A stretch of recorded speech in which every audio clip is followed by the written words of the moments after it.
Hello students, मेरा नाम विशाल बंसल है और मैंने पिछले अपने 2 वीडियो में आपको पॉइंटर्स के बारे में बेसिक एक्सप्लेन करने की कोशिश की है और पॉइंटर टू पॉइंटर एक्सप्लेन करने की कोशिश की है। बट मैं इस वीडियो में आप लोगों को कोई स्पेसिफिक टॉपिक के बारे में डिस्कस नहीं कर रहा। मैं आपको छोटे छोटे पॉइंट्स जो हमें पॉइंटर्स के बारे में पता होने चाहिए, जो हमारे पॉइंटर से रिलेटेड टॉपिक को स्ट्रॉन्ग करते हैं, हम लोग उन टॉपिक्स पे डिस्कस करेंगे। हम शुरू से देखते हैं कि पॉइंटर्स क्या होता है और उसका मतलब क्या होता है। अगर हम डिटेल में देखें तो हमें व्हाट इज़ पॉइंटर तो पता है, लेकिन वाई पॉइंटर्स नहीं पता। आओ देखते हैं।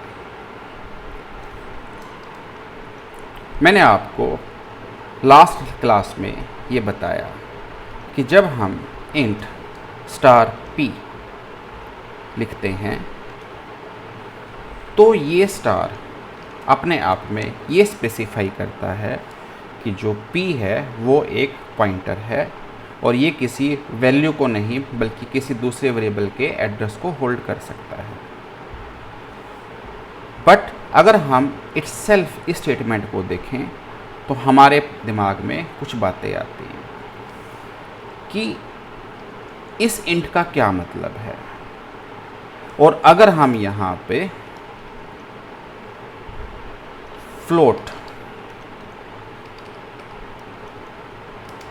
स्टार p2 कर दें तो उसका मतलब क्या है। मैं आपको एक बात बता दूं पहले कि all pointers contains 2 bytes।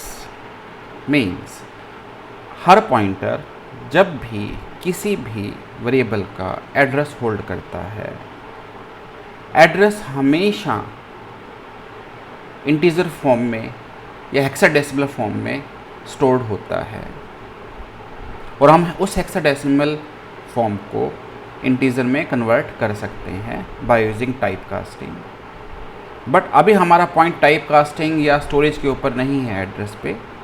अभी हमारा पॉइंट है कि पॉइंटर्स जो है वो केवल और केवल एड्रेस होल्ड कर सकता है और all address are stored in a form of integer numerical values. तो इसीलिए हर पॉइंटर उतनी ही बाइट्स लेता है जितना कंपाइलर जो है इंटीजर को स्टोर करने के लिए लेता है।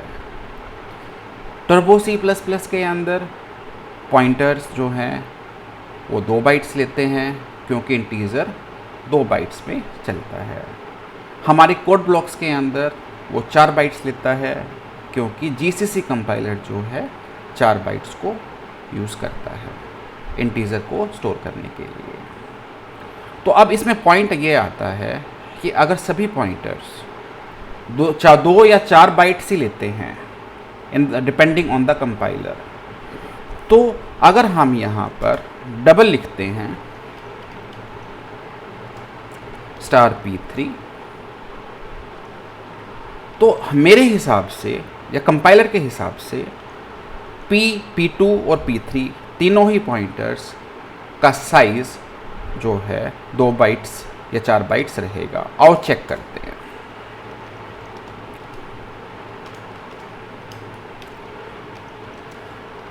Size of p is equal to %d comma size of p।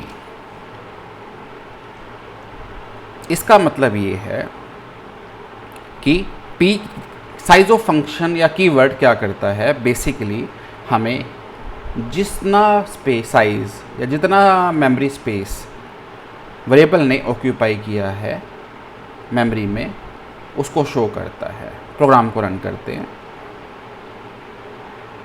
हमने stdio.h नहीं लगाया।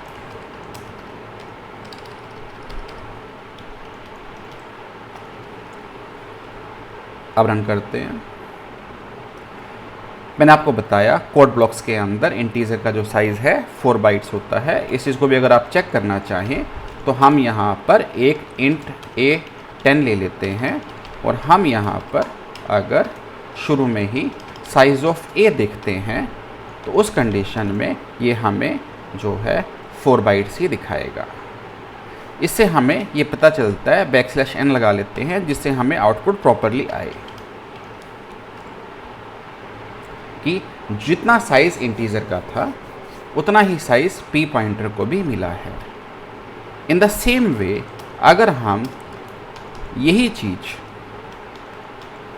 p2 और p3 के लिए भी करते हैं तो इसका आउटपुट में भी हमारा जो है 4 ही आएगा। इससे हमें ये पता चलता है कि आप कोई भी पॉइंटर बनाएं, उसका मेमोरी में जो साइज़ होता है वो उतना ही साइज़ होता है जितना कंपाइलर के थ्रू एक इंटीजर टाइप वेरिएबल का होता है। तो अब पॉइंट क्या है कि फिर यहाँ पर इंट, फ्लोट और डबल लिखने का क्या सिग्निफिकेंस है। ये चीज़ लिखने से हमें पता चलता है कि कुछ इसको ऐसे समझिए कि हमारे पास अलग अलग मेमोरी एलोकेशंस पे अलग अलग वैल्यूज़ हैं।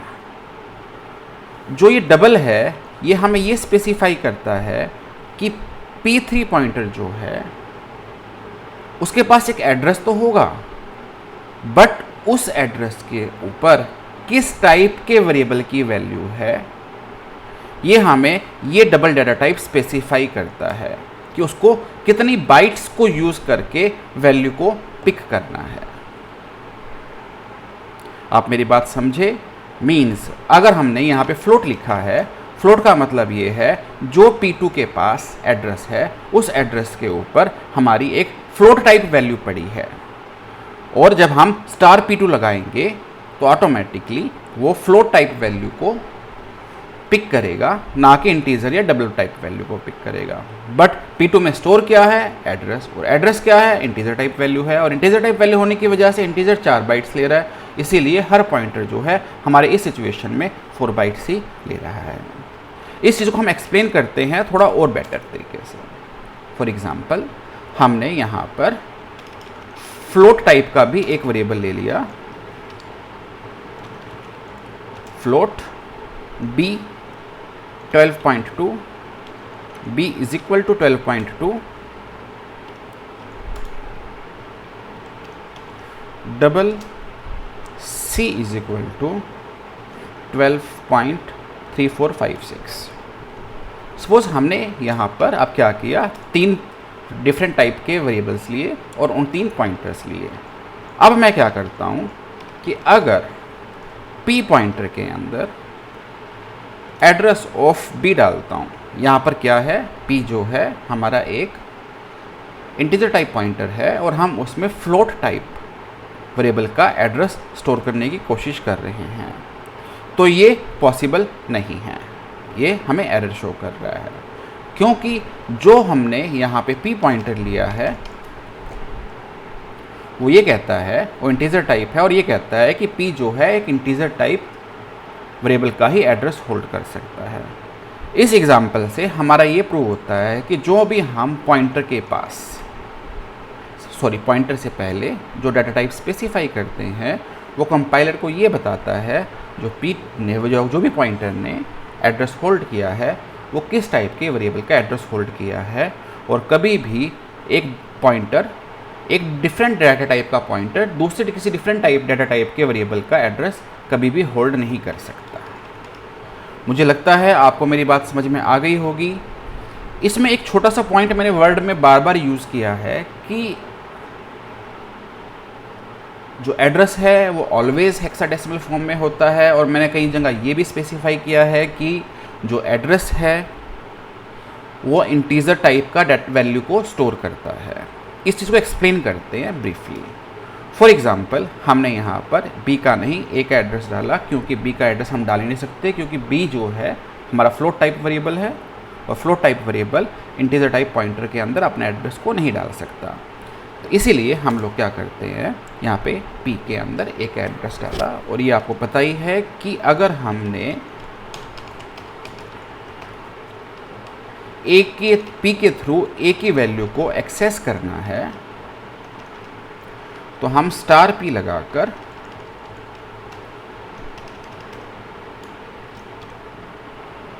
इस वैल्यू को एक्सेस कर सकते हैं, जो कि हमारी 10 आएगी। और रिजल्ट देखते हैं।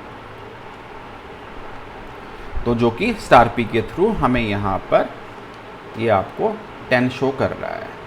अब क्या है कि मेरा क्वेश्चन क्या है कि मैंने इंटीजर और हेक्साडेसिमल, मेरा क्वेश्चन ये है कि मेमोरी के अंदर जब भी हम एड्रेस को स्टोर करते हैं वो हेक्साडेसिमल फॉर्म में स्टोर होता है, बट हम उस हेक्साडेसिमल वैल्यू को इंटीजर में भी शो कर सकते हैं। उसका तरीका क्या है कि फॉर एग्ज़ाम्पल अगर हम स्टार नहीं डालते तो हमें p की वैल्यू दिखेगी, जो कि बेसिकली a का एड्रेस है। रन करके देखते हैं, ये हमें 7208680 दिखा रहा है, जो कि एग्जैक्टली एक हेक्साडेसिमल का इंटीजर फॉर्म है, क्योंकि हमने यहाँ पर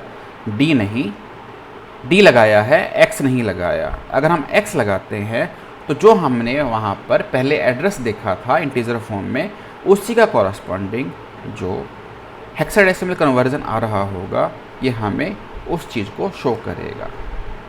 मैं आपको सिंपली बताना ये चाह रहा हूँ कि %x मीन्स जो एड्रेस मेमोरी में एलोकेट किया गया है a वेरिएबल को, उस एड्रेस को हेक्साडेसिमल फॉर्म में मेमोरी में मैनेज होता है। ये हमारे ऊपर है कि हम उस एड्रेस को हेक्साडेसिमल फॉर्म में देखना चाहते हैं या नॉर्मल इंटीजर फॉर्म में देखना चाहते हैं। इसका सिंपल तरीका है, अगर आप x लगाते हैं तो जो एड्रेस हमने देखा है वो उसे हेक्साडेसिमल में दिखा रहा है। अगर हम इसकी जगह पर d लगाते हैं तो उसी स्पेसिफिक हेक्साडेसिमल एड्रेस को ये इंटीजर में कन्वर्ट करके आपको शो करेगा। दोस्तों, मैंने केवल यहाँ पर ये बताने की कोशिश की है कि पॉइंटर्स जो है मेमोरी में हमेशा उतनी ही बाइट्स ऑक्यूपाई करता है जितने एक इंटीजर करता है। उसका डाटा टाइप ये स्पेसिफाई नहीं करता कि किस टाइप का वो वेरिएबल है और किस टाइप का पॉइंटर है। केवल वो ये स्पेसिफाई करता है कि जो पॉइंटर ने एड्रेस होल्ड किया है उस एड्रेस के ऊपर किस टाइप की वैल्यू को उसको पिक करना है। और जो हम कई बार कन्फ्यूजन हो जाती है स्टूडेंट्स को कि %d कहीं पे %d लगाया है, %x लगाया है। इस %d और %x का और कोई सिग्निफिकेंस नहीं है। जस्ट ये हमारी कन्वीनियंस के लिए हम लोग जो एड्रेस मेमोरी में स्टोर हेक्साडेसिमल फॉर्म में होता है, क्या हम वो एड्रेस को एज इट इज़ देखना चाहते हैं तो हम x लगा देंगे, और हम उसको इंटीजर फॉर्म में देखना चाहते हैं तो %d लगा कर सेम हम रिजल्ट ले सकते हैं। थैंक यू दोस्तों। अगर आपको ये वीडियो पसंद आया है तो प्लीज़ लाइक कीजिए, सब्सक्राइब कीजिए और अपने क्वेश्चंस के लिए मुझे कमेंट बॉक्स में लिखिए। इसके अलावा कोई भी छोटे से छोटा C++ वगैरह में ऐसा टॉपिक आपको चाहिए जो आपको समझ में नहीं आ रहा है या डीप आपको नॉलेज नहीं मिल पा रही है, तो मैं अपनी पूरी कोशिश करूँगा आपको ढंग से एक्सप्लेन करने की। फिर भी कोई डाउट्स, कोई क्वेश्चन है तो कमेंट बॉक्स में आप लिखिएगा, ताकि मैं उस चीज़ के ऊपर और बेटर वीडियो बना सकूँ। थैंक यू, फिर मिलते हैं, बाय।